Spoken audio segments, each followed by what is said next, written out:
कैसे हो आप लोग। आशा करती हूँ आप सब ठीक होंगे। निधि चैनल में आप सबका स्वागत है। आज हम पुरुषोत्तम मास महात्म के 15वें अध्याय का पाठ करेंगे। तो अध्याय शुरू करते हैं। कथा पूरा सुने, बीच में बिल्कुल न छोड़े। श्री नारायण बोले। नारद सुदेव शर्मा ब्राह्मण हाथ जोड़कर गदगद स्वर से भक्त वत्सल श्री कृष्ण देव की स्तुति करता हुआ बोला, हे देव, हे देवेश, हे त्रिलोक्य को अभय देने वाले, हे प्रभु, आपको नमस्कार है। मैं आपकी शरण में आया हूँ। हे परमेश्वर, हे शरणागत वत्सल, मेरी रक्षा करो। हे जगत के समस्त प्राणियों से नमस्कार किए जाने वाले, हे शरण में आए हुए लोगों के भय का नाश करने वाले, आपको नमस्कार है। आप जय के स्वरूप हो, जय के देने वाले हो, जय के मालिक हो, जय के कारण हो, विश्व के आधार हो, विश्व के एक रक्षक हो, दिव्य हो, विश्वों के स्थान हो, फलों के बीज हो, फलों के आधार हो, विश्व में स्थित हो, विश्व के कारण हो, फलों के मूल हो, फलों के देने वाले हो, तेज स्वरूप हो, तेज के दाता हो, सब तेजस्वियों में श्रेष्ठ हो, कृष्ण हो, विष्णु हो, वसुदेव हो, दीन वत्सल हो, ऐसे आपको मैं नमस्कार करता हूँ। हे जगत प्रभु, आपकी स्तुति करने में ब्रह्मा आदि देवता भी समर्थ नहीं है। हे जनार्दन, मैं तो अल्प बुद्धि वाला मंद मनुष्य हूँ, किस तरह स्तुति करने में समर्थ हो सकता हूँ। अत्यंत दुखी, दीन अपने भक्त की आप कैसे उपेक्षा करते हो। हे प्रभु, क्या आज संसार में वह आपकी लोक बंधुता नष्ट हो गई। वाल्मीकि ऋषि बोले। सुदेव शर्मा ब्राह्मण इस प्रकार विष्णु भगवान की स्तुति कर हरि के सामने खड़ा हो गया। हरि भगवान उसके वचन सुनकर मेघ के समान गंभीर वचन से बोले। श्री हरि बोले, हे वत्स, तुमने जो तप किया वह बहुत अच्छी तरह से किया। हे महाप्रज्ञ, हे तपोधन, क्या चाहते हो सो मुझसे कहो। तुम्हारे तप से प्रसन्न मैं उस वर को तुम्हारे लिए दूंगा, क्योंकि आज के पहले ऐसा बड़ा भारी कर्म किसी ने भी नहीं किया है। सुदेव शर्मा बोले, हे नाथ, हे दीन बंधो, हे दयानिधि, यदि आप प्रसन्न हैं तो हे विष्णु, हे पुराण पुरुषोत्तम, कृपा कर आप मेरे लिए सपुत्र दीजिए। हे हरे, पुत्र के बिना सूना यह गृहस्थ आश्रम धर्म मुझको प्रिय नहीं लगता। इस प्रकार हरि भगवान सुदेव शर्मा ब्राह्मण के वचन सुनकर बोले। श्री हरि भगवान बोले, हे द्विज, पुत्र को छोड़कर बाकी जो न देने के योग्य है उनको भी तुम्हारे लिए दूंगा, क्योंकि ब्रह्मा ने तुम्हारे लिए पुत्र का सुख नहीं लिखा है। मैंने तुम्हारे भाल देश में होने वाले समस्त अक्षरों को देखा, उसमें 7 जन्म तक तुमको पुत्र का सुख नहीं है। इस प्रकार वज्र प्रहार के समान निष्ठुर हरि भगवान ने वचन को सुनकर जड़ के कट जाने से वृक्ष के समान वह सुदेव शर्मा ब्राह्मण पृथ्वी तल पर गिर गया। पति को गिरे हुए देखकर गौतमी स्त्री अत्यंत दुखित हुई और पुत्र की अभिलाषा से वंचित अपने स्वामी को देखती हुई रुदन करने लगी। कुछ समय बाद धैर्य का आश्रय लेकर गौतमी स्त्री गिरे हुए पति से बोली। गौतमी बोली, हे नाथ, उठिए उठिए, क्या मेरे वचन का स्मरण नहीं करते हैं। ब्रह्मा ने भाल देश में जो सुख दुख लिखा है वह मिलता है। रमानाथ क्या करेंगे। मनुष्य तो अपने किए कर्म का फल भोगता है। अभागे पुरुष का उद्योग मरणासन पुरुष को औषध देने के समान निष्फल हो जाता है। जिसका भाग्य प्रतिकूल है उसका किया हुआ सब उद्योग व्यर्थ होता है।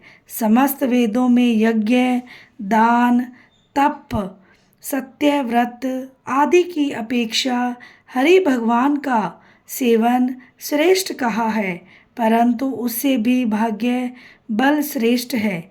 इसीलिए हे भूसुर, सर्वत्र से विश्व को हटाकर उठिए और शीघ्र देव का ही आश्रय लीजिए। इसमें हरि का नाम क्या है? इस प्रकार उस गौतमी के अत्यंत शोक से युक्त वचन को सुनकर दुख से कांपते हुए गरुड़ जी विष्णु भगवान से बोले।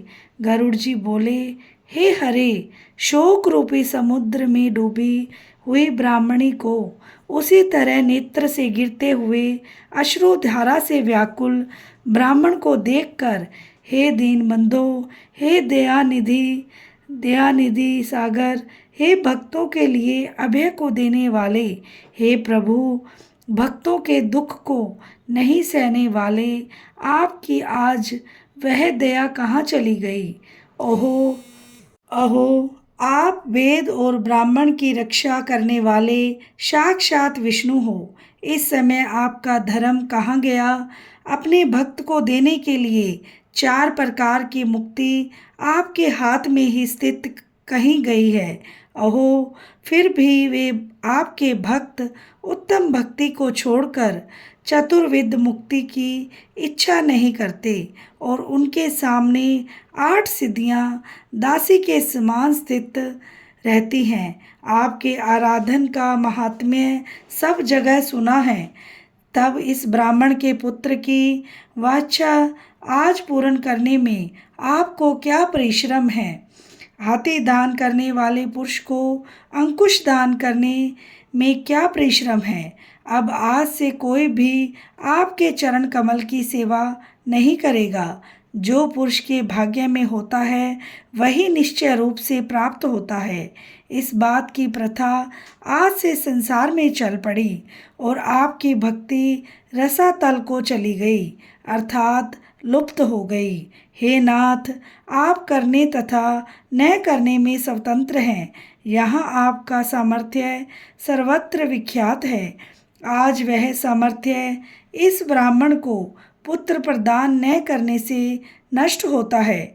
इसीलिए आप इस ब्राह्मण के लिए अवश्य एक पुत्र प्रदान कीजिए। सुदामा ब्राह्मण ने आपकी आराधना कर उत्तम वैभव को प्राप्त किया। आपकी कृपा से सांदीपनी गुरु ने मृत पुत्र को प्राप्त किया।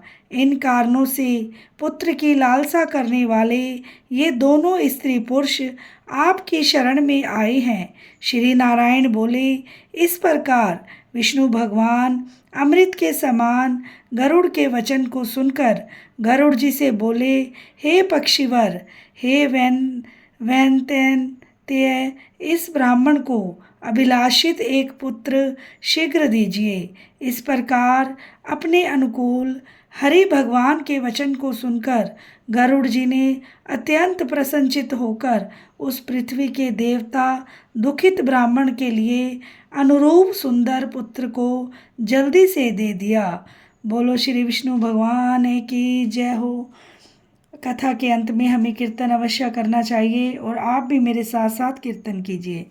श्रीमन नारायण नारायण नारायण, भजमन नारायण नारायण नारायण, जपमन नारायण नारायण नारायण, लक्ष्मी नारायण नारायण नारायण, श्रीमन नारायण नारायण नारायण, भजमन नारायण नारायण नारायण, जपमन नारायण नारायण नारायण, लक्ष्मी नारायण नारायण नारायण, श्रीमन नारायण नारायण नारायण, भजमन नारायण नारायण नारायण, जपमन नारायण नारायण नारायण, लक्ष्मी नारायण नारायण नारायण श्रीमन्नारायण नारायण नारायण भजमन नारायण नारायण नारायण लक्ष्मी नारायण नारायण नारायण। बोलो श्री विष्णु भगवान की जय हो। वीडियो को लाइक, चैनल को सब्सक्राइब करना ना भूलें और बेल आइकन को ज़रूर प्रेस करें ताकि मेरी वीडियो की नोटिफिकेशन सबसे पहले आपके पास पहुंच जाए। मिलते हैं नेक्स्ट वीडियो में। राधे राधे।